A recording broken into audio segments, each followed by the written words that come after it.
다 함께 찬양 드리겠습니다.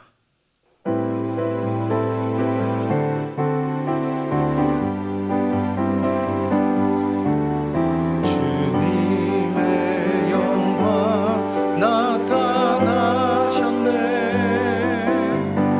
권능으로 임하셨네. 죽음에서 날 살리신 주 성령, 놀라우신 주 하나님. 할렐루야. 주의 나라가, 할렐루야, 임하소서.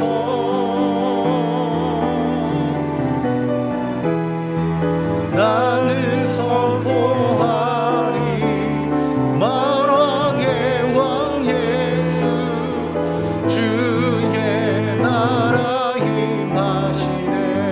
할렐루야. 주의 나라가, 할렐루야, 주의 나라가, 할렐루야, 임하소서.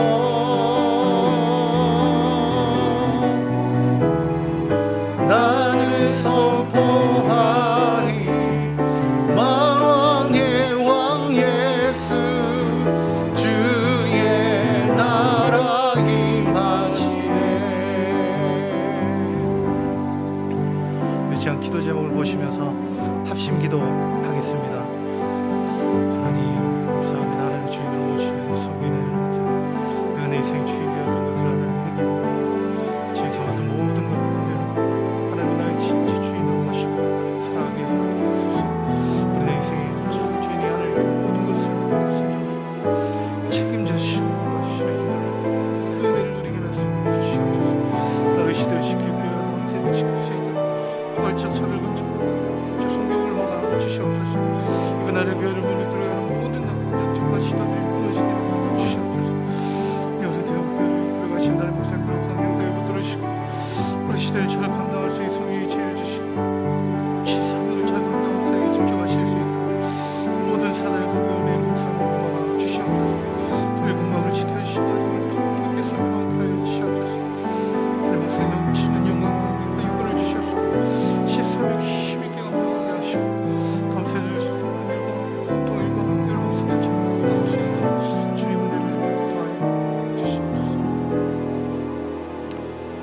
하나님을 주인으로 모시고 섬기는 해를 맞아 내가 내 인생의 주인 되었던 것을 회개하며 주인 삼았던 모든 것을 내려놓고 하나님을 나의 진짜 주인으로 모시고 살아가게 하옵소서. 그리고 내 인생의 참 주인이신 하나님께 모든 것을 맡기고 순종할 때 책임져 주시고 보호하시며 인도하신 은혜를 누리며 살게 하옵소서. 나라의 시대를 지키고 교회와 다음 세대들을 지킬 수 있도록 포괄적 차별금지법과 포괄적 성교육을 막아주시고, 이뿐 아니라 교회를 무너뜨리려고 하는 모든 악한 정책과 시도들이 무너지게 하옵소서. 이 어려운 때 우리 교회를 이끌어 가시는 담임 목사님 더 강력하게 붙들어 주시고, 코로나 시대를 잘 감당할 수 있는 성령의 지혜를 주시고, 주신 사명을 잘 감당하고 사역에 집중하실 수 있도록 모든 사단의 공격을 은혜의 불성각으로 막아 주시옵소서. 특별히 건강을 지켜주시며 목사님 가정을 성령께서 평안케 하옵소서. 담임 목사님께 넘치는 영감과 강력한 영권을 부어주셔서 시대적 사명을 힘있게 감당하게 하시고 다음 세대를 세우는 일과 복음 통일과 열방 선교를 잘 감당할 수 있게 하옵소서. 주님, 이 시간 하나님 말씀 앞에 섭니다. 말씀 통해 하나님의 임재를 경험하게 하시고 주를 더 사랑하고 주를 더 신뢰할 수 있도록 은혜를 베풀어 주시옵소서. 예수님 이름으로 기도드립니다. 아멘.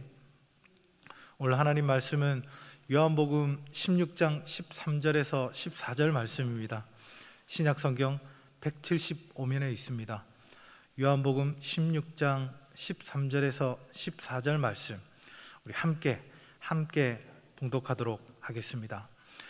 그러하나 진리의 성령이 오시면 그가 너희를 모든 진리 가운데로 인도하시리니 그가 자의로 말하지 않고 오직 듣는 것을 말하시며 장래일을 너희에게 알리시리라. 그가 내 영광을 나타내니니 내 것을 가지고 너희에게 알리겠음이니라. 아멘. 이 시간 하나님 말씀을 깨닫는 지혜와 기도의 응답의 은총이 넘치길 예수님의 이름으로 축복합니다. 할아버지 한 분이 미장원에서 커트를 마치고 샴푸실로 이동을 했습니다. 직원이 샤워기에 물이 따뜻한 것을 확인하고 할아버지께 물 온도가 괜찮으시냐 물었습니다. 할아버지는 시원하다 했습니다. 직원은 이상하다는 표정으로 물 온도를 조금 더 올렸더니 할아버지가 노발대발했다는 이야기가 있습니다. 같은 용어이지만 다르게 해석해서 오는 사고였습니다. 우리 신앙생활에도 이와 같은 일이 종종 있습니다. 분명히 같은 성경을 보는데 해석이 제각각입니다. 결코 변함이 없는 하나님 말씀을 우리 마음대로 해석하는 경우가 있습니다. 자신의 목적을 위해 성경 말씀을 왜곡시키는 것이 이단의 전형적인 모습입니다. 성경이 말하는 구원, 믿음, 영광과 같은 단어의 개념을 올바로 아는 것은 건강한 신앙생활을 위해 아주 중요한 부분입니다. 그런 의미에서 오늘은 임재라는 용어를 한번 살펴보고자 합니다. 임재라는 단어는 설교 중에도 우리가 잘 부르는 찬양 중에도 종종 만나게 됩니다. 이곳에 임재해 주시옵소서라고 간절히 기도하기도 합니다. 근데 여러분, 성경에 임재라는 단어를 보신 적이 있으십니까? 본 것 같기도 하고 아닌 것 같기도 하고 아리송하시죠? 최소한 개역 한글 성경에서는 임재라는 단어는 단 한 번도 나오지 않습니다. 개역 개정에 단 한 번 나오는데 그마저도 우리가 아는 임재의 의미와는 조금 거리가 있습니다. 물론 임재라는 용어가 성경에 나오지 않는다고 해서 비성경적이거나 가볍게 여길 단어는 결코 아닙니다. 오히려 성경을 바르게 이해하고 또 우리 신앙이 성장하는데 많은 유익을 주는 개념입니다. 여러분, 임재하면 떠오르는 이미지가 우리 안에 있습니다. 뜨겁게 찬양하는 모습, 성령의 은사들, 신비로운 분위기나 감동의 눈물, 많은 분들이 이런 모습을 떠올리시게 될 겁니다. 물론 하나님의 임재 가운데는 그런 부분이 분명 있습니다. 하지만 임재를 어떤 분위기나 느낌으로만 이해하면 우리 신앙은 방향을 잃어버리기가 쉽습니다. 왜냐하면 분위기와 감동은 인위적으로 조작이 가능하고 심지어 사탄도 만들어낼 수 있기 때문입니다. 여러분, 요즘 방영되는 드라마나 영화들을 보십시오. 얼마든지 우리를 흥분시키고 울리며 감동을 줍니다. 그것을 우리는 임재라고 부르지 않습니다. 그렇다면 성경이 말하는 임재란 무엇일까요? 영어 표현에 의하면 하나님의 오심이나 하나님의 나타나심 정도로 정의할 수 있겠습니다. 그런데 하나님의 오심이라고 하면 왠지 여기 안 계시고 저 멀리 계신 분이 애써 오셨다는 인상이 듭니다. 그래서 하나님의 오심이라는 정의보다는 하나님의 나타나심으로 이해하는 것이 더 좋을 것 같습니다. 실제로 많은 성도님들이 하나님의 임재를 없던 하나님이 갑자기 어디선가 불처럼 떨어지는 것을 상상하는데 이것은 오해입니다. 하나님께서 온 우주 만물에 충만히 계신 분인 줄 믿습니다. 특히 예수님을 주인으로 모신 사람이라면 이미 우리 마음 가운데 계신 줄 믿습니다. 임재란 이미 계신 하나님께서 자신을 우리에게 나타내시는 것입니다. 여러분, 형을 피해 달아나던 야곱이 베델에서 잠이 들어 하나님의 사자들을 본 사건을 기억하실 겁니다. 그때 하나님의 임재를 경험한 야곱의 고백을 들어보십시오. 야곱이 잠이 깨어 가로되 여호와께서 과연 여기 계시거늘 내가 알지 못하였도다. 그 전부터 하나님은 야곱과 함께 계셨는데 이제야 하나님의 나타나심을 보았다는 것입니다. 그렇다면 하나님의 임재는 구체적으로 어떻게 나타나게 될까요? 구약에서는 하나님의 임재에 다양한 방식으로 나타났습니다. 아브라함에게는 하나님의 음성으로, 모세에게는 가시 떨기 나무의 불로, 이스라엘 백성들에게는 불과 구름 기둥, 그리고 천둥과 번개로 나타나셨습니다. 뿐만 아니라 선지자들에게 꿈과 환상으로, 심지어 당나귀 입을 통해서도 하나님 말씀하시며 나타나셨습니다. 이 시간에 신약 성경을 중심으로 두 가지만 살펴보도록 하겠습니다. 첫 번째는 바로 예수님의 성육신입니다. 인간의 몸을 입고 오신 예수님이야말로 놀라운 하나님의 임재였습니다. 아버지를 보여달라 하던 빌립에게 예수님께서 말씀하셨습니다. 예수께서 가라사대 빌립아, 내가 이렇게 오래 너희와 함께 있으되 내가 나를 알지 못하느냐? 나를 본 자는 아버지를 보았거늘 어찌하여 아버지를 보이라 하느냐? 아멘. 이처럼 예수님께서 곧 하나님을 나타내는 임재 그 자체임을 분명히 밝히신 것입니다. 대표적인 하나님 임재 사건 두 번째는 오순절 성령 강림 사건입니다.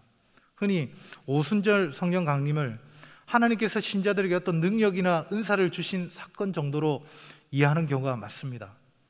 하지만 성령 강림은 하나님을 나타낸 임재의 사건이었습니다. 성령 강림은 성령께서 예수님을 나타낸 것이고 또한 제자들을 통해 하나님을 나타내신 사건입니다. 요한복음 16장 13절에서 14절 말씀 다시 한번 보겠습니다. 그러하나 진리의 성령이 오시면 그가 너희를 모든 진리 가운데로 인도하시리니 그가 자의로 말하지 않고 오직 듣는 것을 말하시며 장래 일을 너희에게 알리시리라. 그가 내 영광을 나타내리니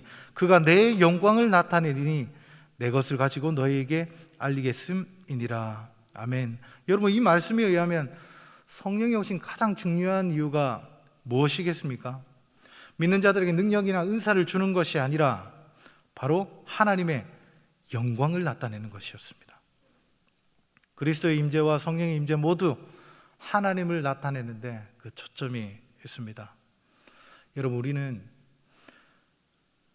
날마다 하나님의 임재를 구합니다. 그런데 그 이유가 무엇입니까? 그 동기가 오직 하나님의 영광을 위해서입니까? 아니면 감추어진 내 안의 욕망 때문입니까? 신비로운 영적인 체험을 하고 놀라운 은사를 받아서 사람들의 부러움을 사고 싶거나 높아지고 싶은 마음이라면 하나님께서 역사하실 이유가 전혀 없습니다. 그런 사람들은 결국 이단과 같은 잘못된 멸망의 길로 빠져버리기 쉽습니다.